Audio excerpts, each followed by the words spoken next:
American sales force of Frisky Dog Food come together for their National Sales and Marketing Kickoff Convention in Miami Beach, Florida. They're in the auditorium and the market director is up on stage with the Madonna mic, giving a performance that a revivalist would have been proud of, right? They're using the old pattern of call and response, and they're really working up the spirits of the team. So the marketing director's up there with the mic, and he's like, "Who's got the greatest dog food in all of North America?" And the entire sales and marketing team, hundreds of them all go, "We have." "Who's got the greatest advertising campaigns?" And all the hundreds of the sales and marketing team, "We have." "Who's got the most attractive packaging?" By this point, they're at fever pitch. They're all standing up. "We have." "Who's got the biggest distribution networks?" "We have." "Okay, so why are we not selling more of our product?" And all the team shout, "Because dogs don't like it."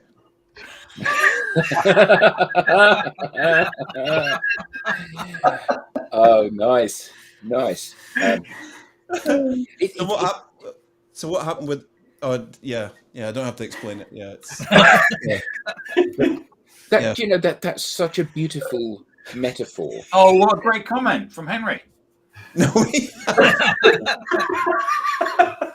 such a great metaphor for. But the way people build things in business. You know, we've got all of this great stuff, but no one's buying our product. Why? Well, because it's actually not any good. Did you ask the dog? Did you ask the dog? Yeah. Digital celebrity squares. That's exactly what it is. That is exactly what it's like. Well, hello everybody, and welcome to this week's Digital Download. And it's lovely to have you all here. Tim, did you just do a live long and prosper? No, it must have just like slipped out. Okay. May the force be with you. Oh, look at this. This is terrible news. Our guest Jess Flack can't seem to get on. So whilst we're no, that would be me. If it's a firewall issue, how about 4G off the mobile? That's a good idea. That might work. That's a very good idea. Give that a try, Jess. That one was rough, says Andrew. There is some irony. Oh, people have been planning this out for weeks, haven't they? You couldn't make it up. So many of us take our. I'm assuming Jess will be able to get in, so we might as well start by discussing and teeing this up. Many of us take our digital connectivity and understanding of the digital world for granted. We build our strategies around being online, about being digital, about having a web presence, about engaging with people on content. And we as a business, all of the benefits that we offer is helping clients to exploit that opportunity. And, there's so much proof, I was going to say data and stats, but there's so much proof that the world has gone digital. With the latest Simon Kemp and Reportal data, which came out just this week, there are 8.01 billion people in the world. There are 5.16 billion people on the internet, and of those, 4.76 billion are active social media users. And what we see is that people are becoming more digital. That same bundle of stats shows us that in the last 12 months, the world's population has grown by 0.8%. The number of people with internet access has grown by 1.9%, so 2.5 times the rate of population growth. The number of people who are active social media users has grown by a staggering 3%, which again is half as much again as the number of people that have internet access. And we as a business have been thinking not just about how this impacts on other businesses, but how this impacts on us as a society. There's an opportunity for digital and particularly social media to level the playing field. People that have been dispossessed and haven't had a voice can now use social and digital to have that voice, to connect with people around the world, irrespective of time zones and costs of distribution and all of those wonderful benefits. So many free resources for them. so many opportunities for people to make friends in the business world or the real world, to find like-minded people, to aggregate their knowledge with the knowledge of other people. Truly outstanding. But what happens if you can't get online? What happens if you don't have the skills to be digital? Most of us have been at some point in an environment where someone has said, look, it's easy, you just do this, and then click a button. But what if you haven't got that? What if you grow up in an environment where people don't have mobile phones and computers, or in a household where people don't have mobile phones and computers? What impact does that potentially have on you? I think I first that whole sort of like stopped in the tracks moment came for me in 2015. I know exactly where I was. I was my friend Simon Biltcliffe, who at that point, very successful businessman in his own right in Yorkshire and in Oxford of all places. But he was starting out on a political campaign to join a particular party, which was all about making Yorkshire better. And I was talking to him about their manifesto, and he said the number one lead item on our manifesto is free, high-quality internet for every single person in Yorkshire.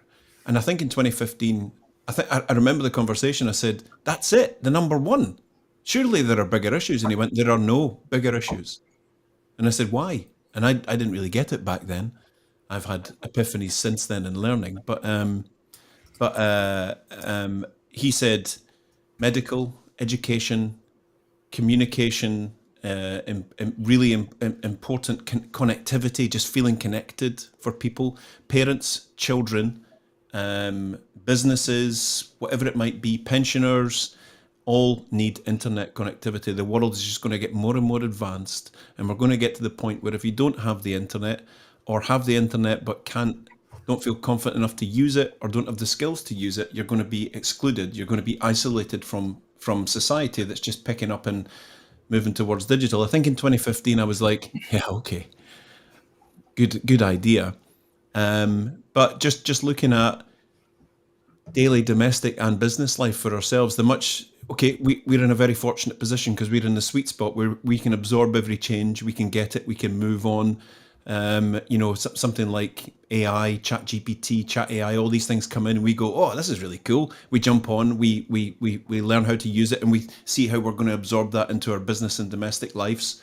And then all the way right through to the person who now no longer can pay for their parking because it only accepts, digital payment, and they don't have that, and they don't, well, you just get an app.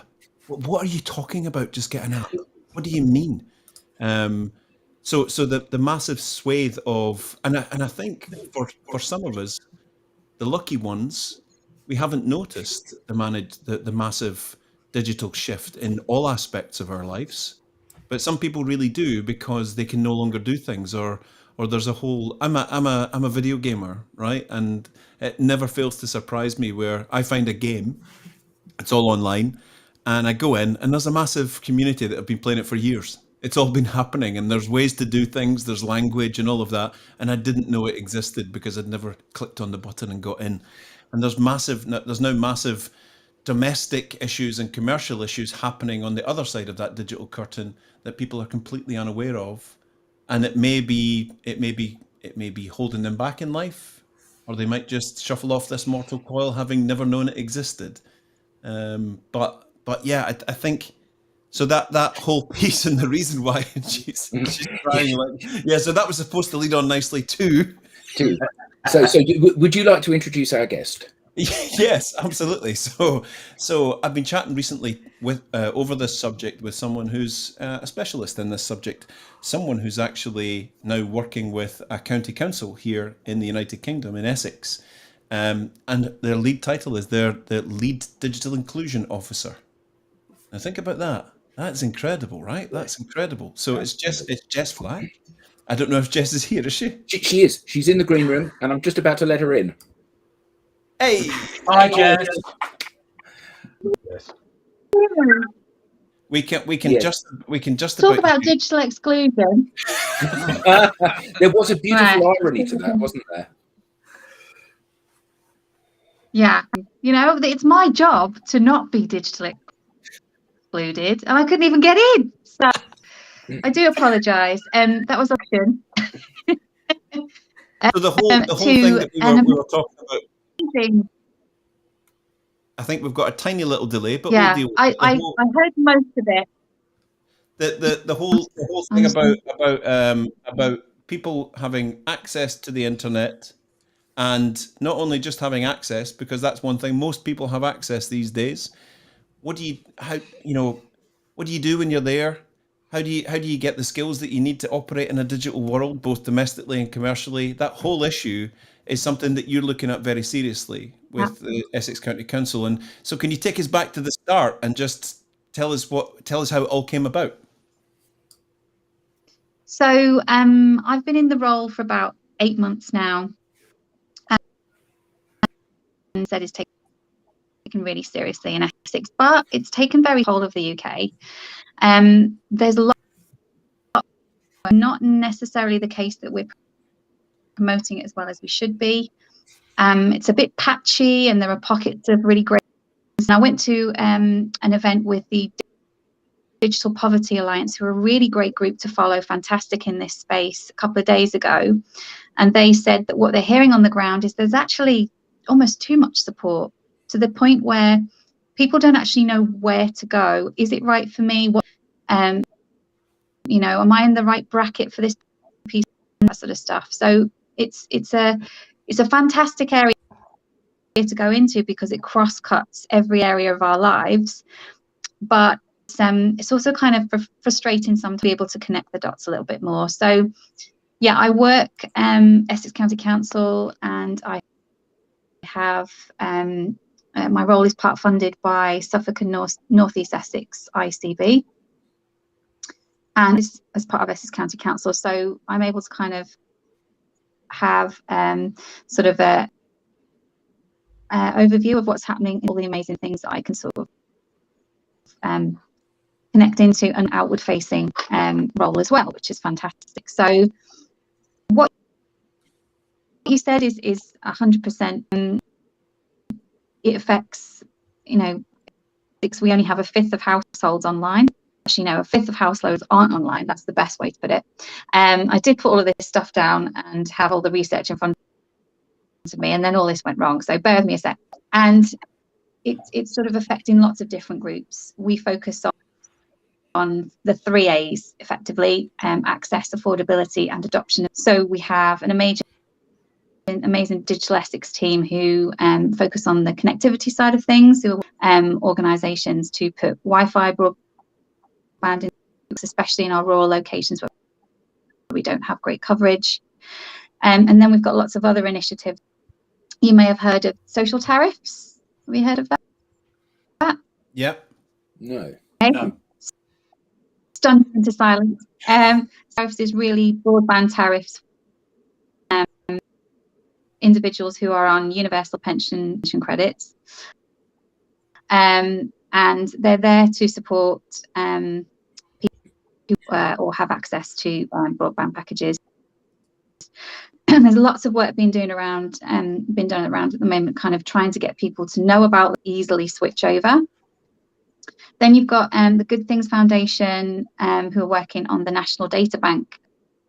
So you might have seen over Christmas there was a lovely campaign by O2 called the Snow Ran. Don't know if you saw that, where she's not connected to her family, and then her family give her a little Christmas card that's got some data in it to put in her phone, and then she melts because she can connect with them. So that's in effect what the data bank is. Mobile connectivity for quite a broad range of groups. You need to be sort of 18 plus and have mobile connectivity, types of things. So there's lots of great work happening, but like I said, it can be patchy. For me, it's about sort of connecting the dots more than reinventing the wheel or creating new stuff that's just going to overwhelm people who are what's out there to support them. So hopefully that came across okay. I promise I practiced this, but it doesn't sound like it came across. Yeah, no, that was really good, and I think that certainly one of the issues. So my mother is 88, and she has got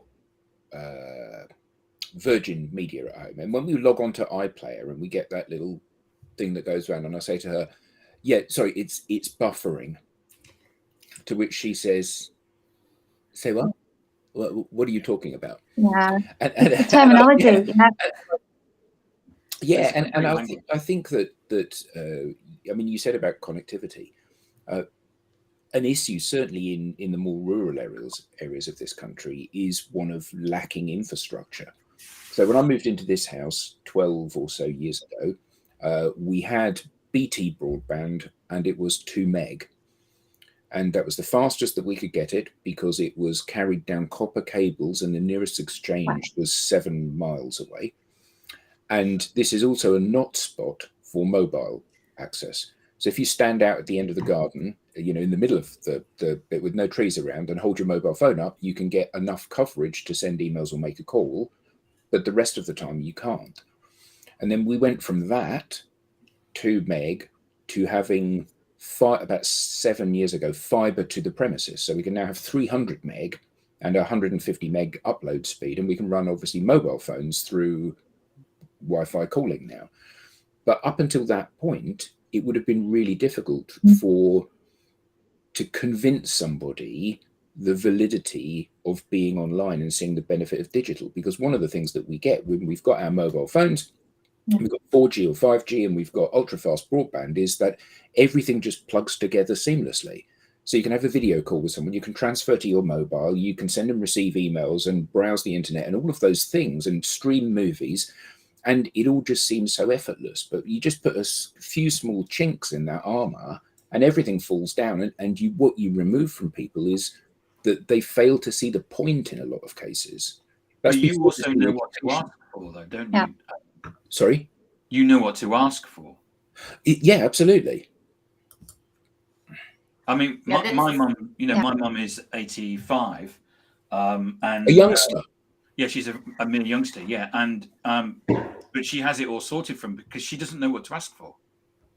She wouldn't know whether she was being ripped off or whatever. So it's only because she's being helped, and there must be people out there that don't have that help. Yeah. Well, and I'm not familiar. Sorry, Jess. I'm not familiar with any Canadian resources that are similar to what Jess is speaking about in the UK. And so my grandma just turned 89, and he has a mobile phone with all the data on it, but he can't use his hands. So it's completely useless that he has all that data, because he can't do anything with it. My grandma has a phone that has all the data on it, but she's mostly deaf. And so telling her and this is something, actually, we were at the listening doctor yesterday, and I was really interested in this because hearing complications mostly impact your comprehension, right? So the amount of words you can comprehend is much lower. So if someone's trying to teach you something, you can, my grandma can comprehend 48 out of every 100 words. And I feel in the tech age, we're trying, we move so fast, right? We're you just do this and this and this and this. And the comprehension doesn't exist. So I think I really love what Jess, you're saying about how we use it, right? Because we need to have that piece of it. And I just keep thinking, if somebody had started helping my grandparents in 2015, when people started talking about this, they would have 8 years of practice using this. So maybe they could deal with the comprehension issues and the mobility issues. But nobody, they live in a small farm town, or they did until they moved into long-term care. And they there's nothing. There's no support for that. They don't have a computer because their computer will get stolen if it's in long-term care, right? So there's societal complexities that also play into this, and that is a contributing factor. Can I Absolutely, ask a question, 100% agree. Because it seems that there's kind of two main differentiators that are driving kind of your analysis. So one is kind of age. We've been using plenty of examples from ourselves about elderly parents, etc., and their ability. And then the other range is around kind of income spread. and especially for people at the low income end, you know, perhaps the difficulty they have with access. Is it fair to say that those are really the two main drivers that you're doing your analysis around, or is there anything else that we're missing here? Yeah, so I would say those two things are a really big part of it. But going back to Adam's point around, you know, people not really seeing the point of things and giving up on things quickly, the motivation piece is quite a big part of this puzzle. So a lot of it is, you know, if you can hook people into a reason why they need to use the tech, then you can bring them into that conversation much easier. So a good example would be, you know, somebody who the health outcomes and might need to be able to use this, but is frightened and put off of everything that they hear about technology, including, you know, us talking to them about scams and, oh, you know, you can't do this, and if somebody knocks on your door and, you know, tell them that, you know, something really bad. Also needs to be there as well, and that's one of the more difficult challenges for some of the old groups. So you've got actually the older generation, who some of them are great at tech and are quite happy to use it and just sort of continue on, and you've got other groups who would be pretty good at it if they could be bothered or you know, were motivated to do it, but they're not really seeing that connection to them and their daily lives enough. And then you've got groups that struggle to get online because they can't afford it. So yeah, that kind of plays into the adopt side of things, so the skills element of it. Hopefully that makes sense. Yeah, thank you. Can I just pick up on some of the amazing comments that are coming in from our? There's a comment from Richard Urage. My take on the digital divide, Jess, digital poverty, is that it's every bit as real in this country as elsewhere. If I had to rely on BT for my super fast broadband, my company would have died. Rural areas are poorly served. We use a community broadband service. They're a complete lifesaver. Well, obviously I can't comment on any of the names that have been used there. I think, yeah, there is a definite issue, especially, and one of the things that we're working on in Essex is real communities, because they are especially hard hit by some digital poverty. And it's not just residents, it's businesses. This is about business transformation too. Governance, you know, how much we're missing out on in our small businesses. In Essex, we are 95% plus small businesses. So there's a real entrepreneurial element in Essex. And, you know as well as anybody else, if you're a small business owner, you're just about maybe quarter, you don't necessarily have the time or the inclination or the resources to go out there and look for better ways to be doing your job. You know, technology should feature, but doesn't necessarily feature as much as it could do. And that, I suppose, is the next point in this piece of the puzzle, is that how do we tap into things that already exist that we can bring into support around these things. And that's one of my next articles that's going to feature is this big thing called social value. Just a really cheeky, cheesy plug there. It's all Eric's fault. He made me do it. Do you guys know much about social value and what it can bring and kind of really what's happening across the UK with this term? No. No, this into the mix as well. So social value is really kind of been brought into play to support businesses, and we use it in local authority to kind of really get more for less for the council. It focuses on sort of social, economic and environmental impactful working and changes. So whenever we put out for a particular element that we're doing, whether it's construction or new technology or all of those types of things, within that we write in. And there's a national calculator, so that's themes, outcomes and measures. And what we've done in Essex is localize, and it means that on a local level we can say these are the things that we really want to focus on in schools with. access to work experience or apprentice, making sure that we are doing lots of greener initiatives. So if something's being built, we're also planting more trees, those types of things. And it's fantastic because you know the impact that you're making. So for guys, I want you to be a digital champion, and you're, well, I'd really like to, but you know, I'm at work and I could be fair enough. But if you're offered a couple of volunteering days that are paid, which is what happens at Essex County Council, we can quantify. So if you come in and do yours, maybe, you know, four half days over a year, digital champion, local library, for example, which is what I'm doing, we can quantify the impact that you have in terms of social value.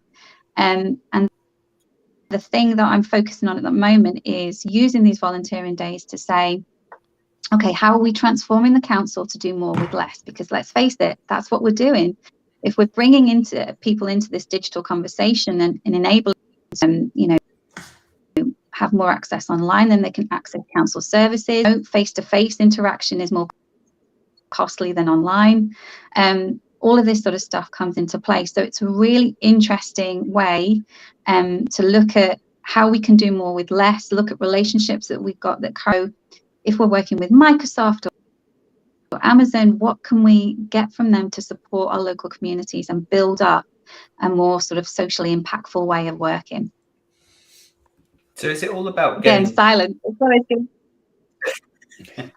Is it all about getting people involved with that initiative? Yeah, to get people involved. Yeah, so a really good example organisation who's got this down to a T is Virgin Media O2, and I can mention them because they're doing some amazing stuff. You may have heard of them, Manchester. They have 5 volunteering days that they're all paid a year, and a lovely lady, Emma Weston, who's the CEO of Digital Unite, has helped train up staff so that they're all digital champions, and they're all going into their local communities with and it could be young people, you know, you're talking sometimes they need a bit of extra support or confidence, right up to somebody who's 96. I mean, that's awesome, isn't it? It's incredible. Yeah. So yeah, it's about sort of really thinking about how we can leverage the relationships that we've got for positive change. But social value is a really good one because it's great. So if you think about it in the terms of years back, corporate social responsibility, that's probably a term that you might social value, that fantastic tool. So what it can mean is if you operate and you're doing stuff in Essex, it can help you win business. It can help you have better conversations with schools, because they speak the language around something called the Gatsby benchmark. So this is what Ofsted require schools to kind of benchmark all of their careers around. So you can have a sort of better, more positive relationship, thinking about, you know, well, we'd like to offer, you know, that's Gatsby benchmark 5 or 6. Those relationships become much connected. Does that make sense? Yeah. The only reason we look sort of like blank when you stop speaking is because there's a 5-second delay, and we don't want to all just clamor in. Okay. So when you watch this back, you'll see that we've said things, then there's a big massive air gap, and then you give us your beautifully eloquent response. I'd just like to pick on something that Kenny Wood put in there. Yes. It's a belter. Hi, Kenny says there's still a lack of understanding with the world of digital. This week I had a chat with a McDonald's franchise. He was highlighting the frustrations with the digital world. McDonald's is fully online, including applications for jobs. He's still being sent applicants applying for jobs with paper CVs directed by the DWP, unaware that it's fully online. He's also had to provide iPads for the new staff who can't get online because their training is online, and some staff can't access or don't have the soft digital skills. So there are some gaps that come out when we think, easy, just stick it all online. It'll be really easy. It'll be really simple, and it creates problems and challenges, right? Absolutely, and you'll find, well, certainly I found in this job, it's a bit of a can of worms. So mine is is involved in so many different initiatives. I work with sustainable growth, economic development, skills team, technology teams, you name it, and that's a great thing for me because I love to be kept busy. But there's a really great quote from the DPA, the Digital Poverty Alliance, which says that this is to interact with online when, where, and how you need to. So this can be health outcomes, job prospects, social isolation. If you think about what happened over the pandemic, transformation, like I've mentioned, for businesses. So it's literally that huge can of worms, and there is no kind of one kind of thing solves every. Some of the better initiatives are ones that cover everything. So you get your connectivity, and you also get support with skills. If you try and cover just one thing on its own, it can be really difficult to get the momentum and the motivation to continue on. So yeah, Kenny's completely right there. Yeah, spot on. I have to read this out because this might be one of the best things I've ever seen written on a live show. It's romantic, it's poetic. I'm hoping that she wrote it on her own. It's quite a dystopian view of all of this digital transformation, but Leah Schmidt wrote this a little while back in the conversation. I have to read this out. All it takes is one solar storm to go back to stalking elk through the damp canyons forests around the ruins of the Rockefeller Center, all wearing leather clothes that will last us for the rest of our lives. You'll climb the wrist-thick kudzu vines that wrap the Sears Tower, and when you look down, you'll see tiny figures pounding corn, laying strips of venison on the empty carpool lanes of some abandoned superhighway.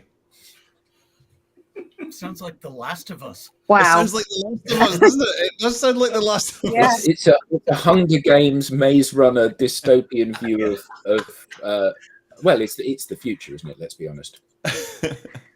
Well, and like I have to think that those. Go ahead, Jess. Sorry, I can see I was just going to say they've been trying to do Ted Lasso, and someone's brought in the rest of us. So well, and I have to think this has like some degree of impact on, like, I think about how my grandparents grew up, right? And like when my grandpa was a little boy, they had an ice box, not a refrigerator, right? Like I think they see these things and they've got to be like, well, no, at the end of the day, it's going to come back to farming. And I live in a very like rural area as well. So like farming, and we grow potatoes and wheat, and we make bread, and we do all of those things. And this technical thing is just like, it's a thing that's happening on the side. But then, like my grandma, something that we've come up against lately is the appointment booking system for the labs are all online, right? Which means that she can't actually book her own lab appointments. I have to book her lab appointments for her. And there's no way for her to access the service. So you can't, like, she calls in and they are like, you have to go online to book. And she's like, I can't go online, which means an 85-year-old woman now can't get lab work done, which isn't, as far as I'm concerned, isn't acceptable, right? Mm-hmm. So I think too, like, I'd love to hear from your perspective, Jess, some of the things you've seen that businesses have done as they're shifting into the digital landscape, because it does make, like, I get it, right? It makes everybody's life easier that everyone can apply online or everybody can book online. I get it, but how do we help the people come with us as a company? We're creating those digital transformations. But the issue, isn't it, that it's companies often put themselves at the center of things. So what they're looking for is to make economies of scale or process or whatever, rather than thinking, how do we make this as accessible as possible? And you know that yourself, because it's really easy to go to insert company name here for any company that's large that you deal with. It's very easy to go to the online chat bot and the FAQs. It's extremely difficult to actually speak to somebody now because of the cost involved in doing so. And, you know, we need to have surely a fundamental remapping of how companies engage with their customer base. Now, if you're talking about Vodafone and you don't want to talk to a chatbot, you want to talk to a person, and it's really difficult, you've got a choice of other mobile providers. If you're talking about your council or the government or HMRC or the NHS, then you have a fairly major problem, because you haven't got an alternative. They've got a monopoly, or in some cases, there's a cartel, and they all behave in exactly the same way within that region. What you're saying, Adam, is really timely. I've literally spent about an hour on the phone to HMRC this morning, and it was so exasperatingly frustrating. I mean, I was swearing like anything, shouting around, because they've got an AI recognition. So first of all, they ask you all these questions, and all you they won't they won't give you the kind of document that you're looking for. It was I'm surprised, actually. It's lucky you can't see what's in front of you, because you'd probably see the office is wrecked. But I think it's exactly that, and I can understand, because people are looking to do this at scale. So they're always averaging to say, okay, well, what's the kind of average person here that is going to use this, and we'll make it fit for them. But either side of that, you've got a really huge range, and if you are at the kind of lowest end and you haven't got the ability to do it for various reasons, as you've been discussing, when the subject of today is, how do we open the digital world to more people? Well, that's a key barrier to entry for a lot of people, because it's just not fitting with who they are and how they operate. The social case has been covered extensively here, but I think we bypassed the business case. That McDonald's example is the business case for this. We talk about the need for access for the social reasons, but McDonald's can't afford to not hire those people that are having trouble accessing it. And there's got to be a similar clientele for many businesses that don't have the access, don't have the instruments, and don't have the acumen. Yet we've realized the economies of scale are by bringing things more and more digital. So there is a business case to supporting more development in all of those aspects for the economy as a whole. Yeah, I completely agree. And I would say from the sort of business perspective, there's some really interesting stuff that's coming out of some of the conversations that I'm having on the ground with users and organizations like Citizens Advice, for example. I went to an event recently where we were talking about supporting sort of ex-offenders with digital literacy and various other things. You think about it, you come out of prison, and what do you have? You have a list as long as your arm of application forms for things like housing and any benefits that you might need, and all these types of things. And if your literacy is low, and your digital literacy is even lower, you're excluded from the things that make you a part of society and a human being. And one of the things that the Citizens Advice was saying was that application forms is one of the number one things that they get calls for. So blue badges and all those types of things, and it's so hard for them to have the capacity to go through online application forms with people. So there are services that have been set up to support around some of these things, where you can literally call up and they will take you through an application form and kind of help fill it out for you. We Are Digital are really good for doing some of that stuff with Majesty's Courts and Tribunal Services and Windrush and visas. But an amazing stat, which is also really quite scary, is that I think the DWP have said that there's £1.7 billion in unclaimed pension credits from 21 and 22. So what that kind of tells you is that this particular group is so digitally excluded, maybe the skills, maybe the motivation, maybe the the lack of access, they can't even claim the credits that enable them to live a better life. And I think you're right. If we, a lot of the talk is around, you can't, with some of the services, you can't just go digital first. You need to have other options that can support people, and there will be a slow trickle. And we can't just wait for particular groups to die out before we move on to other things.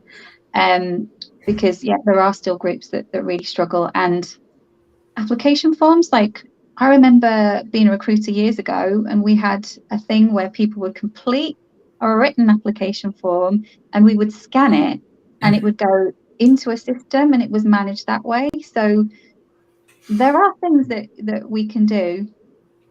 So it's a really interesting thing, but definitely I think organizations need to think more centrally around the user rather than putting the business first. But easier said than done, right? But they have an obligation, don't they? You know, if you are making a statement about who you want to work with, you know, for us as a business, we can't work with people, not in terms of employment, we can't work with people who are not digital first because it's what we do. But we can certainly help people that are not digital first, that don't have those skills. But for many organizations, they've made a statement of intent that actually they want to be inclusive.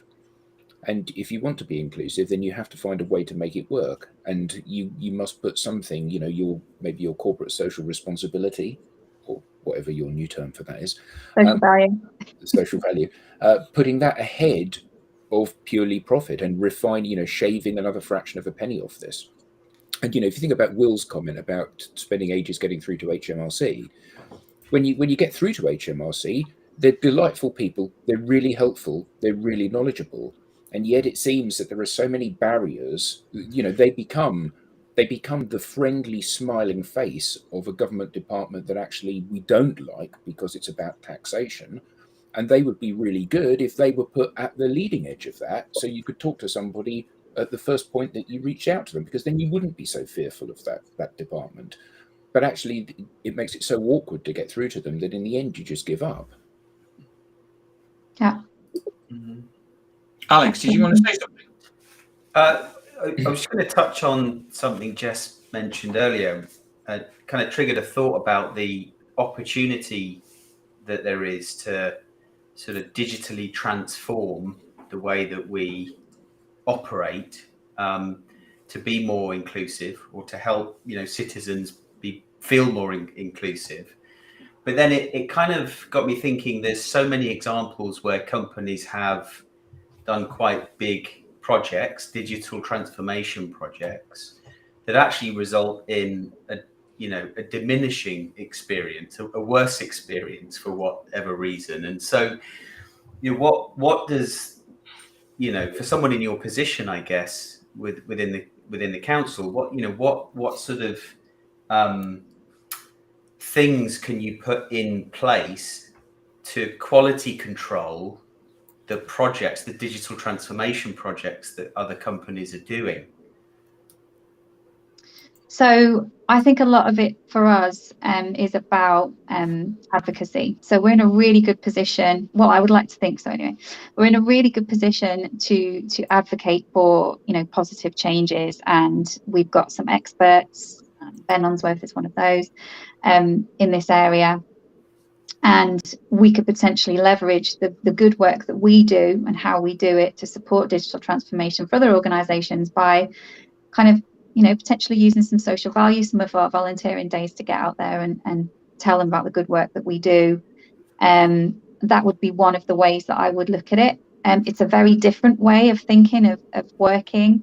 You know, our council, I have to say this, but our council is very progressive in how we like to do things. We like to do things differently and think differently, and really think about a project as something that covers lots of different things, so you're making more of an impact.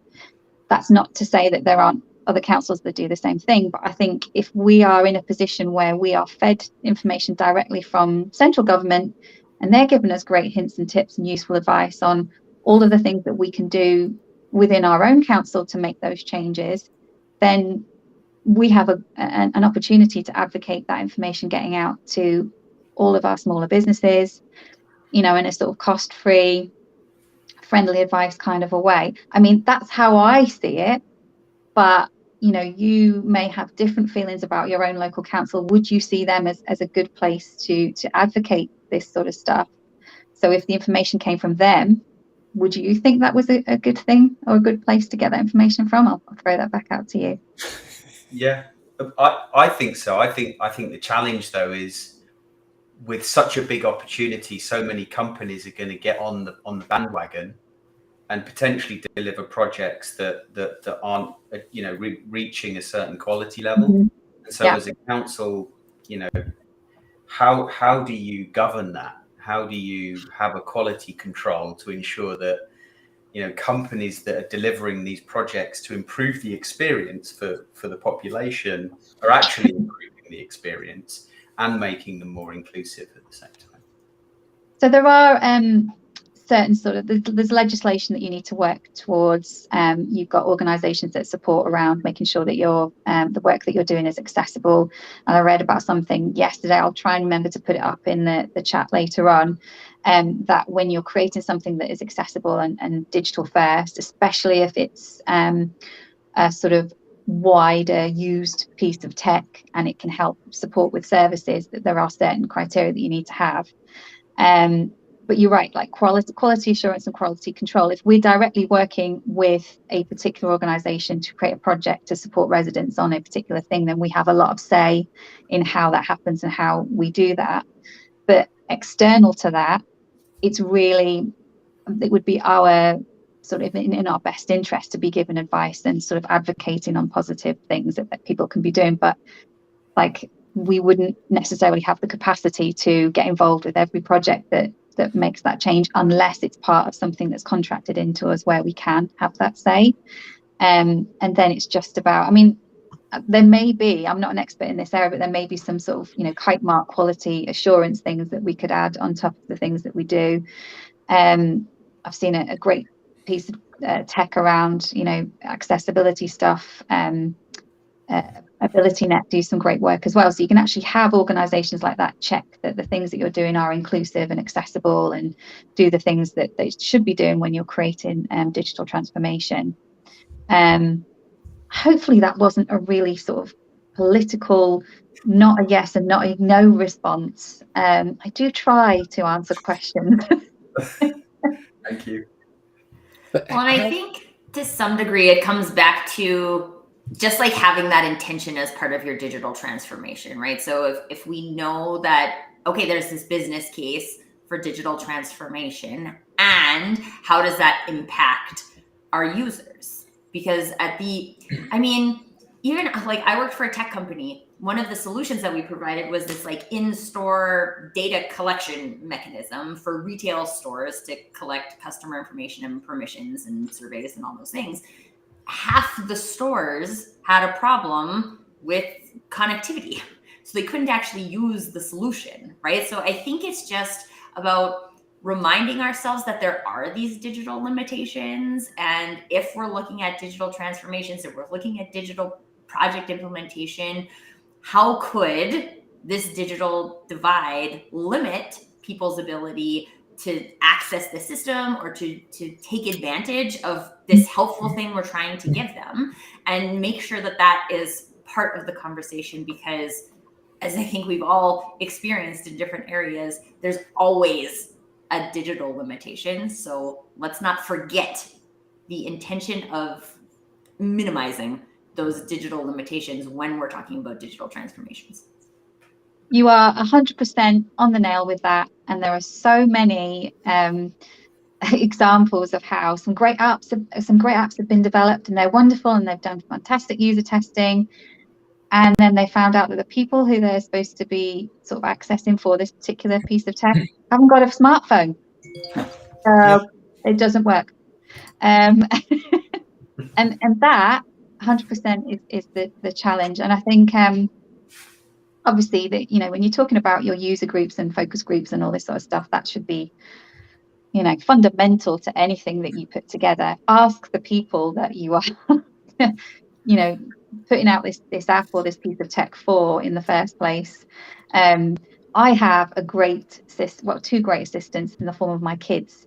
So anything that I'm trying to put out, for example, writing a strategy that has to go out for all of Essex. Now, I don't know if you know, but nationally, the average reading age is about a 9-year-old. My daughter's 10, so I got her to read the strategy for me, and she's like, no, that doesn't make sense. And they are my user group, my focus group. If you get it right for the base, that bare minimum, you'll get it right for everyone, and actually it makes it easier to adopt technology that does meet those sort of minimum baseline requirements. And I'm talking about making sure that we get this right for neurodiverse. Somebody's mentioned that in the chat. Send and inclusive. We need to make sure that we have those base requirements, and then build on that. And yeah, so my children, I'm sure if you need focus groups of a 7 and a 10-year-old and are willing to pay in Pokemon cards, they'd be more than happy to support. Jess, for those who don't follow Jess, I'd be surprised if you don't. She's just started a weekly article series on LinkedIn explaining all of this and all of the different facets of it. Keep leading the way on this. You are a proper change maker in this digital world, and I think you've come in here. Okay, we battled with some tech issues, but that's, we got there. You're here.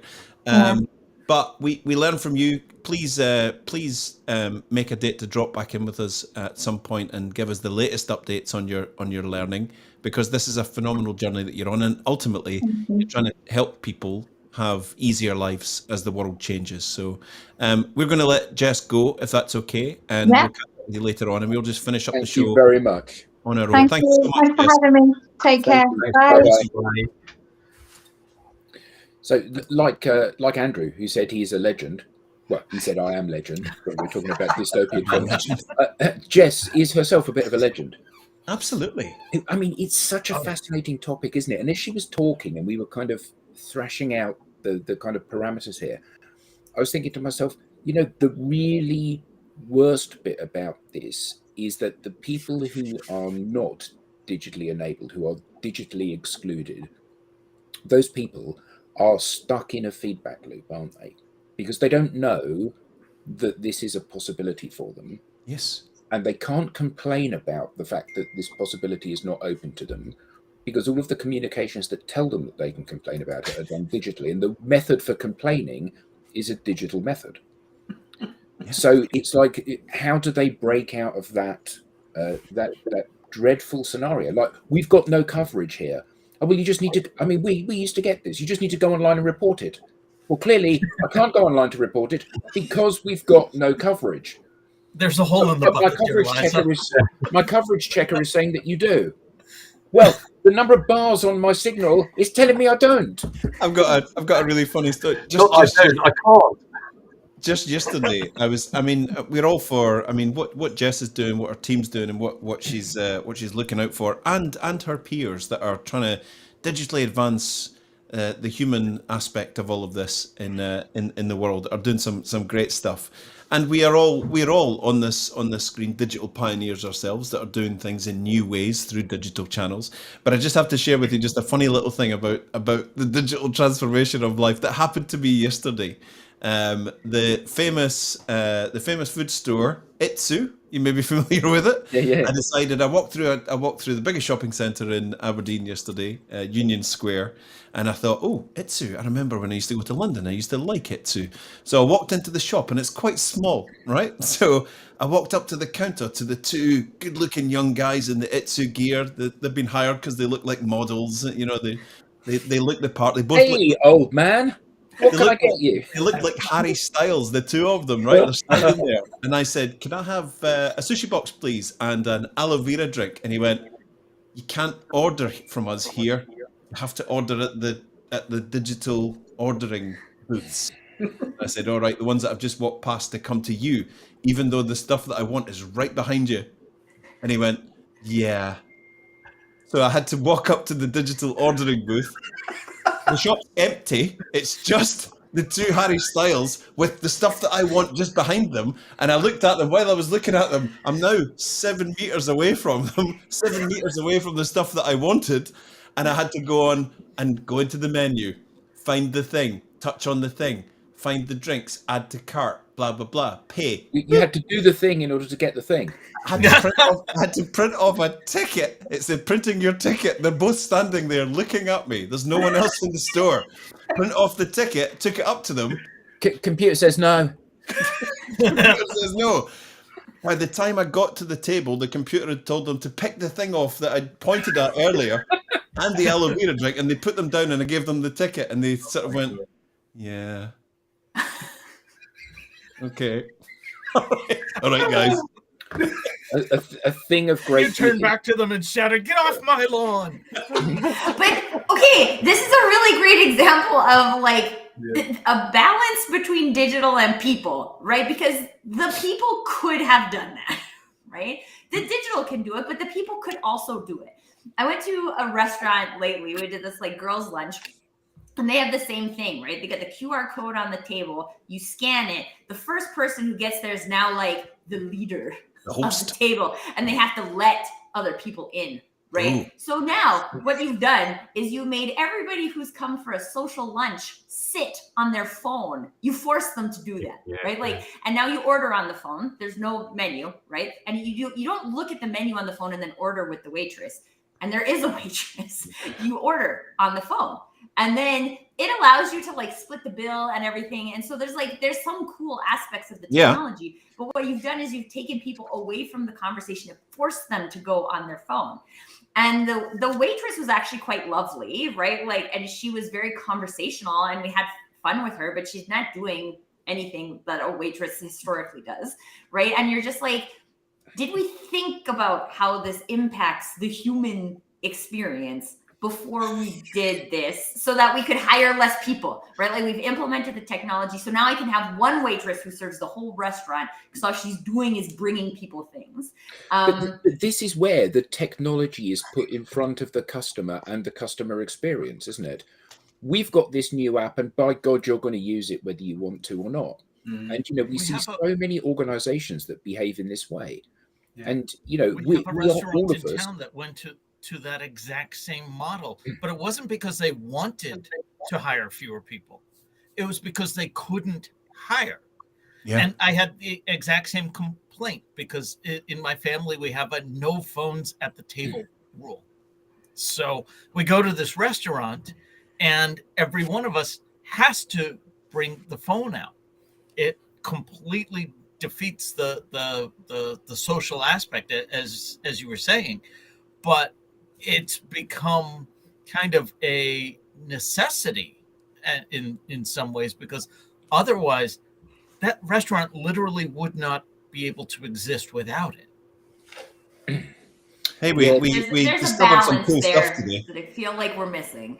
And then, but there's also a flip side, right? Because this is what I was dropping something off with my grandpa yesterday. Like I said, he can't write, right? Like he can't hold a pen anymore. The complaint forms are forms, handwritten forms, right? Yep. It's the only way that you can register a complaint. And I'm like, this is not actually possible now for him to register a complaint. It would be a lot easier if he had like a voice app on his phone where he could just say the problem. But registering complaints, who wants to be so what used to happen allegedly was Ryanair, one of the budget airlines in the UK, their complaint line was a premium pay fax line, and the fax machine was a fax that was on a roll, and it used to spit out of the fax machine straight into a bin. So you would fax them a complaint and nobody would ever even bother to look at it because it would just be on the roll going straight into the trash because they're not interested. And that's the case, isn't it? If I make it as difficult as possible for you to be able to complain, particularly because you're the one for whom this service isn't designed and therefore you are most likely to complain, I can then exclude you from complaining in order that I get 100% satisfied customer base. We like to finish on a bombshell. Look at that. They were so preoccupied with whether or not they could that they didn't stop to think if they should. Hashtag Jurassic Park. Hashtag Jurassic Park. Look, this has been an absolutely fantastic session, hasn't it? I've thoroughly enjoyed it. And what an eye-opener listening to Jess talk about how she's making this more accessible to people. And it's one of those issues that, we're all kind of aware of, but to have it brought front of mind and so we can actually think about some of the challenges people face is just really brilliant. And what a lesson to business leaders and leaders in any form of society around the world. The councils are now realizing that digital is not an option anymore, and we need to get people enabled. Absolutely brilliant. Mic drop, Graham Dallas. So Thank you all very much indeed. Have a lovely weekend, everybody. Thank you all for your fantastic comments today. Absolutely brilliant, and some lovely to see some new people in there as well. So have a great weekend, and see you all next.